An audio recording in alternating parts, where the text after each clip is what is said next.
Hi everyone, welcome back to Software Tech. In our previous video, we crafted a population simulator where we could fine-tune awake and sleep times, essentially controlling daily activity levels.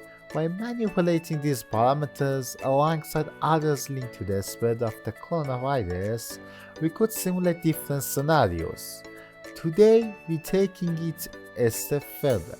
We're integrating COVID-19 into our simulation and putting our assumptions to the test. Let's see how it unfolds.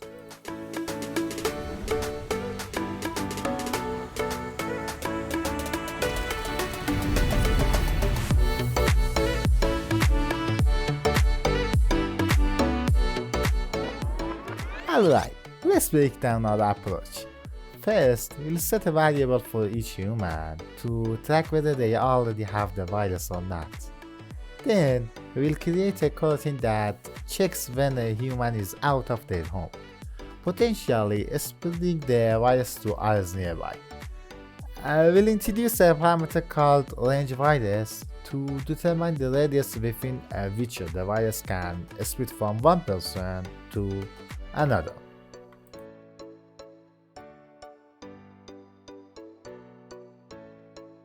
Additionally, we'll include two new parameters.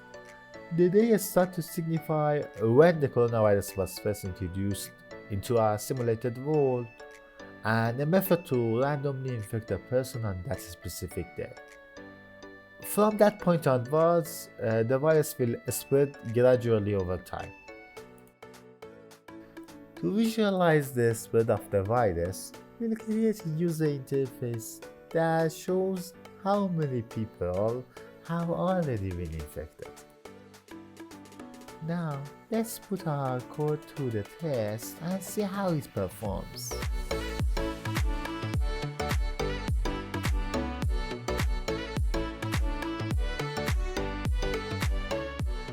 Okay, let's adjust the range virus parameter, increasing its value, and observe how the number of infected individuals rises accordingly. Next, we'll increase the sleep time parameter. Based on our previous findings, this will reduce the number of people outside their homes, consequently slowing the spread of COVID-19. Our hypothesis suggests that with fewer people out, the rate of infection will decrease, even with variations in the range virus parameter. Now, we're introducing a new feature, death from COVID-19. Individuals who have been infected for a certain duration will have a chance of dying. To make this simulation more realistic, we'll include a tomb prefab to visually represent the deceased. Additionally, we'll introduce a parameter called pdeath to determine when individuals who have been infected will succumb to the illness. As this parameter increases, the number of days a person can survive with COVID-19 will decrease, leading to a higher mortality rate. As you can see in our UI, we'll now display the number of deceased individuals, providing insight into the impact of various parameters on mortality rates and the spread of the virus.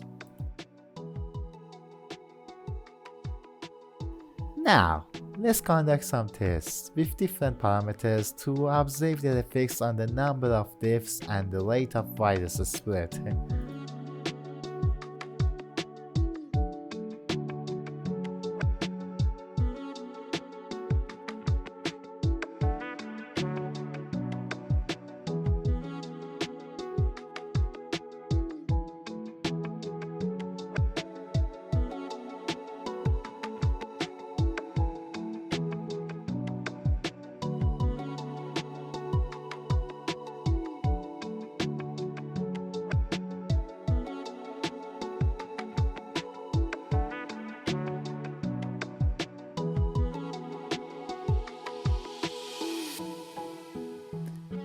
In conclusion, our simulation has shown that increasing the pdeath parameter leads to more deaths, while more people outside their homes increase the infection rate and mortality. Therefore, staying home remains the best strategy. Remember to subscribe for more insights. Goodbye.